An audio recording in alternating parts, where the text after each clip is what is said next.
Hello everyone, मैं Sangeeta expert YouTube channel पे आप सबका स्वागत करती हूँ। जैसा कि हमारी जो सीरीज चल रही थी कार्य सरलीकरण, अब वो कार्य सरलीकरण में पूरा हो चुका है।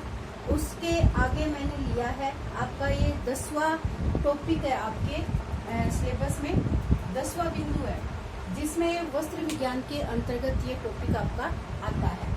वस्त्र विज्ञान के अंदर कला के तत्व और कला के सिद्धांत दो टॉपिक है, ये आपके दे रखे हैं। इसके साथ ही वस्त्रों का व्यक्तित्व से संबंध क्या है और उसके प्राथमिक और द्वितीयक कार्य क्या है। तो इन सब की चर्चा करने से पहले मैं आप लोगों को कला के तत्व और कला के सिद्धांतों की 2 वीडियो है वो पहले अपलोड करना चाहती हूँ, क्योंकि ये इससे जो क्वेश्चन बनते हैं वो आपके बहुत ज़्यादा पेपर के अंदर देखा जाता है। चाहे आप किसी में भी देखो, फर्स्ट ग्रेड में देखो, चाहे आप LT, UG, PGT किसी भी तरीके के पेपर में देखो, इस कॉलेज लेक्चरर में देखो, ये आपका एक तो गृह प्रबंध के क्षेत्र में भी कला के तत्व और सिद्धांतों का उतना ही महत्व है, और साथ में आपका वस्त्र विज्ञान है, उसके अंदर भी कला के तत्व और सिद्धांतों का उतना ही महत्वपूर्ण बिंदु दे रखा है। यहाँ पर रंग योजना है, वो खाली यहाँ पे एक नाम के रूप में बताई गई है। ये रंग योजना का टॉपिक भी इतना बड़ा है कि आपके फर्स्ट ग्रेड में इसको पूरा लगा रखा है कि रंग योजना क्या होती है। तो इसके ऊपर भी हम चर्चा करेंगे। ये इन कला के जो तत्व होते हैं वो 7 तत्व बताए गए हैं, मुख्य 7 तत्व होते हैं। और जो आप ये 11वीं 12वीं की सिलेबस के अकॉर्डिंग देखोगे तो इसके अंदर आपको कला के तत्व में ये 5 बिंदु है: रेखा, आकार, नमूना, बनावट, रंग। ये 5 बिंदु है आपको मुख्य रूप से वहाँ उसके अंदर दिखाई देते हैं। तो इसके अलावा यहाँ पर 2 जो आपके कला के तत्व हैं, प्रकाश और खुला स्थान, इसके बारे में भी हम यहाँ पे चर्चा करेंगे कि इनका भी हमारे वस्त्र विज्ञान और जो आपका ये गृह सज्जा बुक के अंतर्गत आपका इसका क्या इम्पोर्टेंस है कला के तत्वों की। इसकी अर्थ को समझने के लिए पहले हमने इसकी परिभाषा को देखना है कि इसकी परिभाषा क्या है। आपको नाम से तो पता चल रहा होगा कि कला क्या है। किसी भी कार्य को हम एक अलग रूप में प्रदर्शित करके उसके अंदर सहजता, गुणवत्ता आदि गुणों को स्थापित करके उस चीज को रूप, सृजनात्मकता उसके अंदर विकसित करना ही हमारी क्या कहलाती है, कला कहलाती है। जैसे एक सिंपल सा आप उदाहरण लेते हो, आप खाना बनाते हो, खाना आप बहुत अच्छा टेस्टी बनाते हो, लेकिन जब तक उसको आपको परोसना नहीं आएगा, उसमें कला के तत्वों का आप सही मैनेज करके उस थाली को तैयार नहीं करोगे तो आपका खाना बनाया हुआ वेस्ट हो सकता है। उसके साथ उसकी जो परोसने की कला है वो एक मनभावक होनी चाहिए, सृजनात्मकता उसके अंतर्गत होनी चाहिए, तभी आपका क्या दिखाई देगा, उसमें कला आपकी दिखाई देगी। यानी आप उसको आकर्षित सामने वाले व्यक्ति यानी खाने वाले व्यक्ति को हम उस थाली के माध्यम से कितना आकर्षित कर सकते हैं, ये ही हमारी क्या कहलाती है, कला कहलाती है। तो इसी कला को परिभाषित करते हुए यहाँ पर मैंने 2 परिभाषाएं दी है। पहली परिभाषा है कि कोई भी कार्य जिसमें सुंदरता का भाव जागृत हो तथा जिसके संपन्न होने में दक्षता एवं सृजनात्मकता की आवश्यकता हो, वह कला कहलाती है। तो इसमें कितने वर्ड आए हैं। किसी भी कार्य को सुंदरता का भाव जागृत करना। एक तो हम कार्य सिंपल तरीके से कर देते हैं, एक कार्य क्या होगा, थोड़ा सा सुंदर लगेगा, तो ये भाव क्या होगा हमारा, उस कला को प्रदर्शित करेगा। इसी के साथ जैसे जिसमें संपन्नता होने में दक्षता और सृजनात्मकता की आवश्यकता हो, यानी सृजनशीलता उसके अंतर्गत दिखाई देती हो, तो वो क्या कहलाती है, कला कहलाती है। इसका मैं आपको एक उदाहरण देके वो भी स्पष्ट करूंगी आपको, मतलब प्रैक्टिकल दिखा के भी, कि किसी भी वस्तु को हमें आकर्षित और मन भावक बनाने के लिए उसके लिए क्या प्रयास करना होगा। एक दूसरी परिभाषा और देखिए जब किसी भी दक्षता का प्रयोग सौंदर्य व आकर्षण उत्पन्न कराने के लिए किया जाता है तो उसे कला कहा जाता है। क्या दे रखा है कि जब किसी भी दक्षता का प्रयोग, दक्षता का मतलब कौशल भी हो सकता है, इसको आप कौशल भी लिख सकते हो। स्किल आपके अंदर कितना है, आपकी स्किल इसके अंदर नजर आएगी। दक्षता या कौशल का प्रयोग करके सौंदर्य व आकर्षण उत्पन्न कराने के लिए किया जाता है तो उसे ही क्या कहते हैं, कला कहते हैं। तो कला का मतलब समझ में आया, किसी भी वस्तु को एक सिंपल तरीके से देना, एक उसको अट्रैक्टिव बना के तैयार करना, तो वो हमारी क्या बन जाती है, कला बन जाती है। उसमें कला हमारी प्रदर्शित होती हुई दिखाई देती है। तो ये हमारा क्या कहलाता है, एक कला का तत्व कहलाता है। कला के तत्व है वो 7 होते हैं। तो इसके अंतर्गत हम एक एक करके इन बिंदुओं की चर्चा करेंगे। सबसे पहले करेंगे रेखा। रेखा का वस्त्र विज्ञान के अंतर्गत है, वो सबसे ज्यादा महत्वपूर्ण भूमिका निभाता है। यहाँ पर रेखाएं हैं वो 4 तरीके की मैंने स्पष्ट कर रखी है। इस तरीके की जो रेखाएं होती है इनको हम लंबवत या खड़ी रेखाओं के नाम से जानते हैं। दूसरी तरीके की रेखाएं हमारी ये होती है, इनको हम समतल या आड़ी रेखा के नाम से जानते हैं। तीसरी प्रकार की रेखाएं होती है हमारी, इस तरीके की रेखाएं होती है, इनको हम तिरछी रेखाओं के नाम से जानते हैं। चौथी हमारी इस तरीके की रेखाएं होती है जिनको हम वक्राकार रेखाओं के नाम से जानते हैं।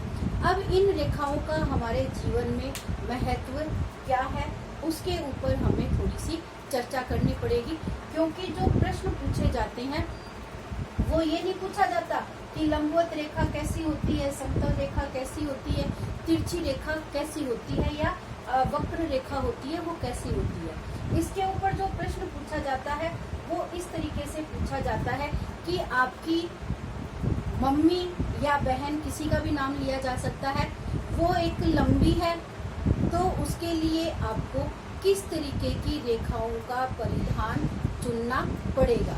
या आपकी मम्मी है वो एक नाटी महिला है, नाटी होने के साथ साथ मोटी महिला भी है, तो उसके लिए आप किस तरीके के वस्त्रों या परिधान का चयन करोगे। या आपकी मम्मी है वो लंबी भी है और साथ में पतली भी है, तो उसके लिए आपको किस तरीके की रेखाओं का परिधान का चयन करना पड़ेगा।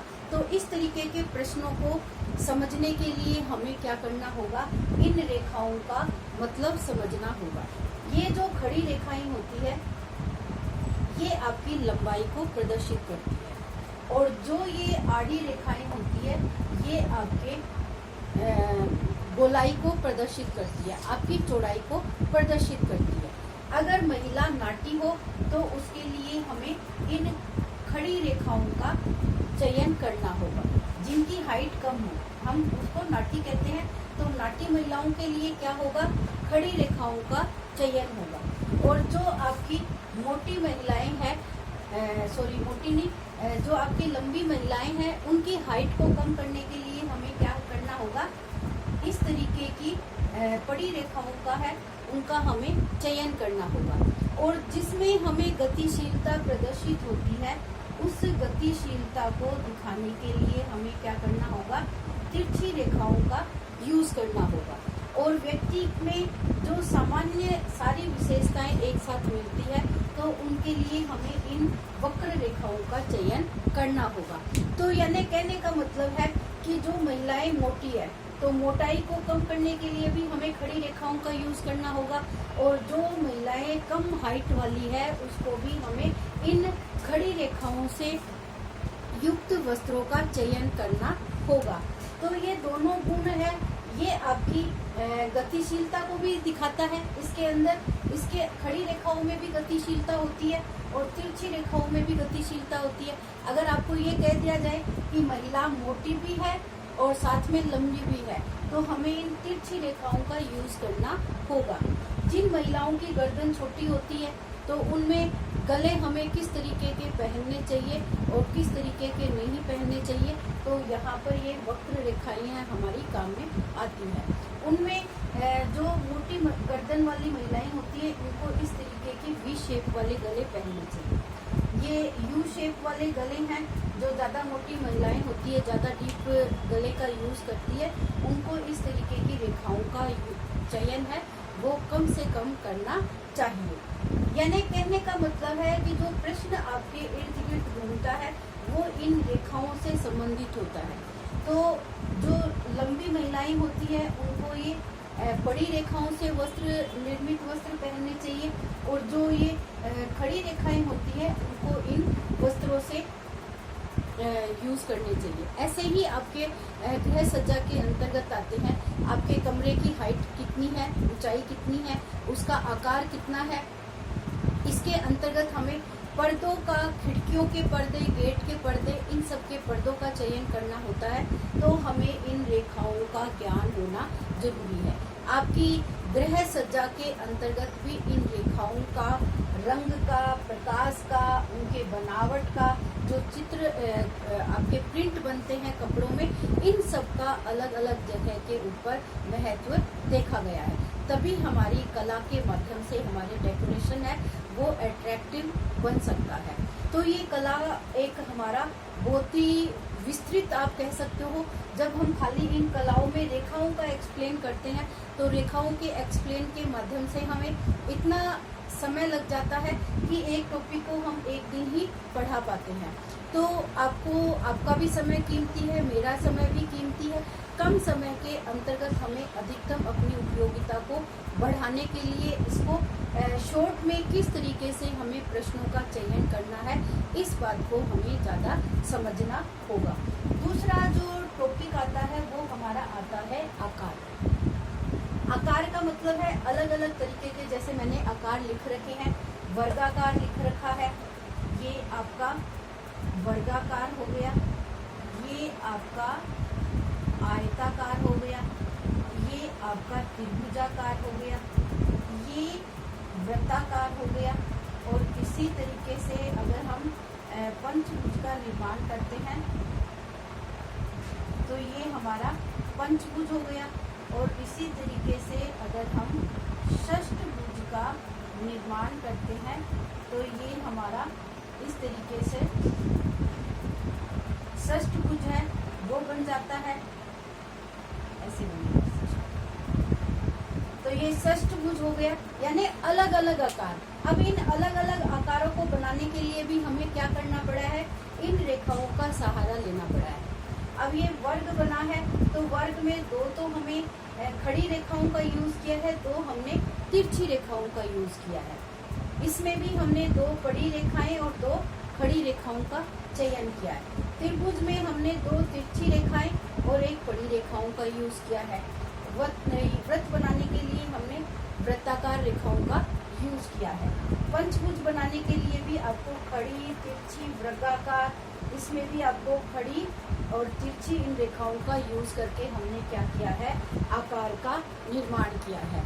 तो आकार को बनाने के लिए भी हमें क्या करना पड़ा है, इन रेखाओं का सहारा लेना पड़ा है।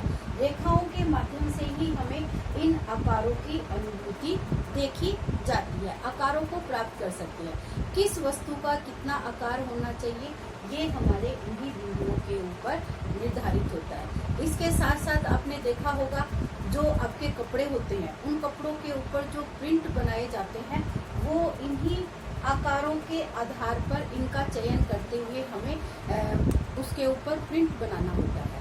तो आपने देखा है जब ये आपके चेक्स हैं तो आपने शर्टों के ऊपर देखा होगा खड़ी और इस तरीके की बड़ी रेखाओं के माध्यम से चेक का निर्माण होता है। कहीं आपको चेक वो बड़े दिखाई देते हैं और कहीं आपको चेक है वो छोटे आकार में दिखाई देते हैं। इसी तरीके से त्रिभुज, वृत्ताकार जो आपकी फूल, पत्तियां आदि का निर्माण होता है। वस्त्र के ऊपर हम अलग अलग तरीके के प्रिंट बनाते हैं, तो इन सब प्रिंटों के अंतर्गत हमें इन आकारों का चयन करना पड़ता है। तो इस तरीके से आप देख सकते हो कि किसी भी कपड़े का पर्दों का, इन सब का आकारों को हमें निर्धारण करना है, तो हमें इन रेखाओं का और आकार दोनों का हमें ज्ञान होना जरूरी है। कमरे की हाइट कितनी है, उस हाइट को अगर हमें कम करके दिखाना है तो हमें क्या करना होगा, बड़ी रेखाओं का चयन करना होगा।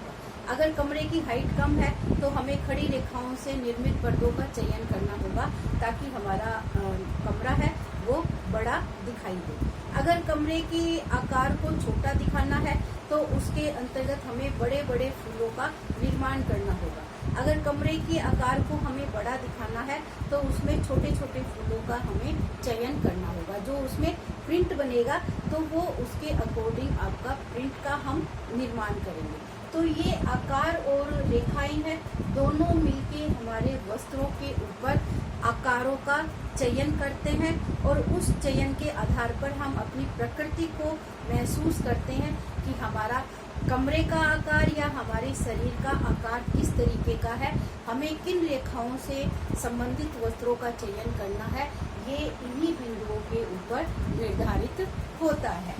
फिर तीसरा हमारा आ जाता है बिंदु नमूना। जो वस्त्र के ऊपर इन आकार और रेखाओं से निर्मित नमूना बनता है वो हमारा किस तरीके का है।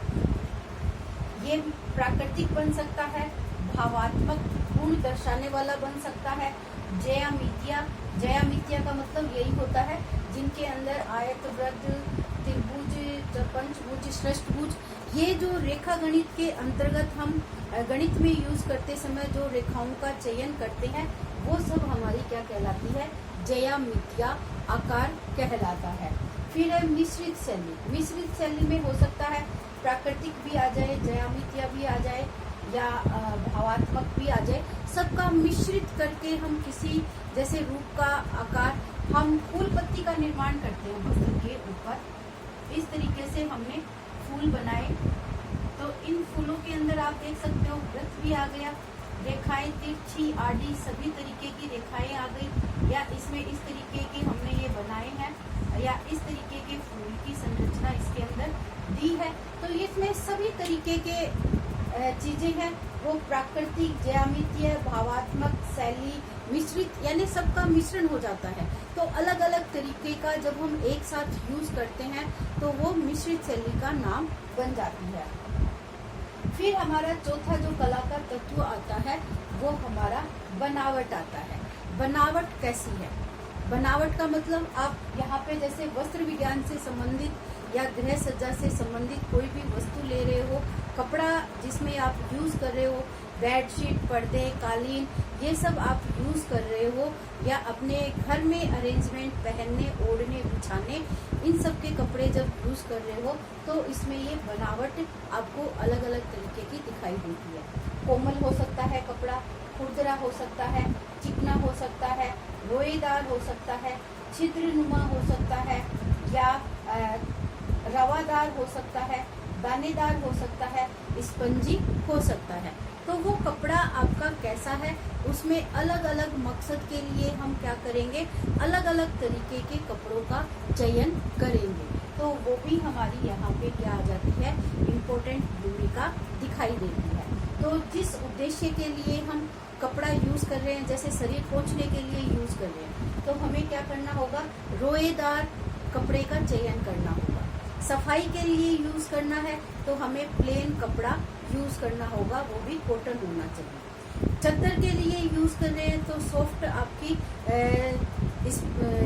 जिसको हम रोएदार नहीं, चिकना होना चाहिए, इस तरीके का कोमल भी होना चाहिए, आपकी स्किन को नुकसान ना पहुंचाए।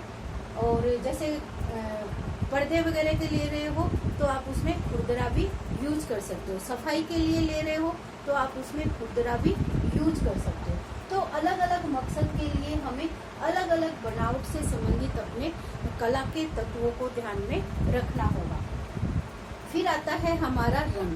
रंग का भी व्यक्ति के व्यक्तित्व से बहुत अधिक संबंध है, व्यक्ति से संबंधित बताया गया है।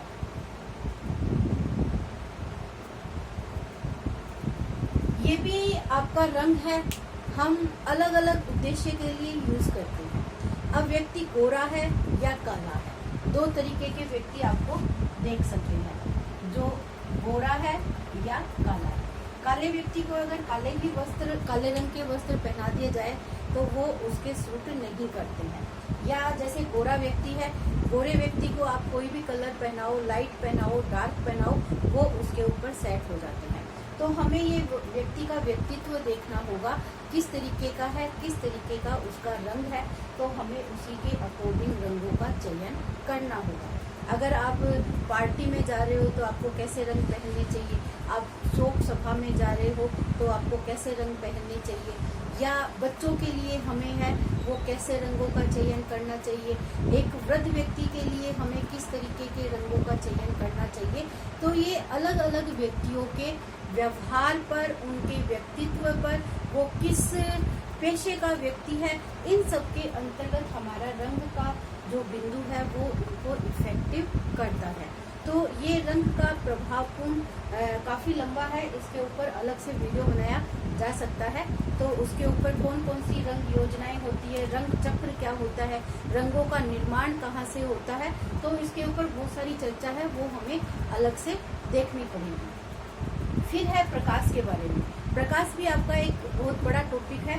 प्रकाश दो प्रकार के होते हैं, एक तो होता है हमारा प्राकृतिक प्रकाश और एक होता है हमारा कृत्रिम प्रकाश।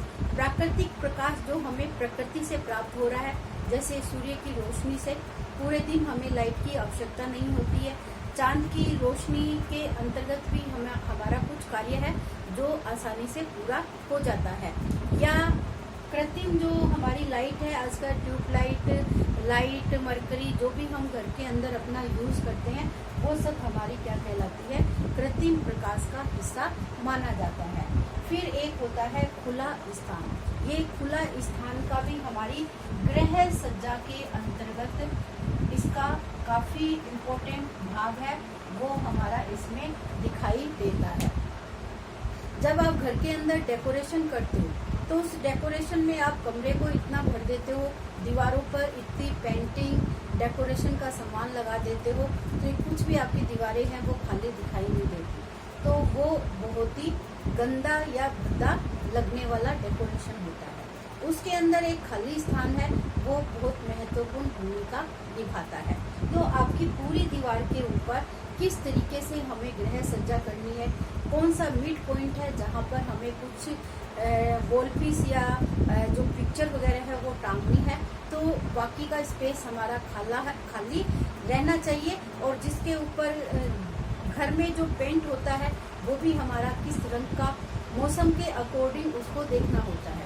गर्मी के मौसम में हमें ठंडे रंगों का यूज करना होता है, सर्दी के मौसम में हमें गर्म रंगों का चयन करना होता है। यही हमें पहनने के वस्त्रों में भी निर्धारण करना पड़ता है। जैसे आपको पूछा जाए कि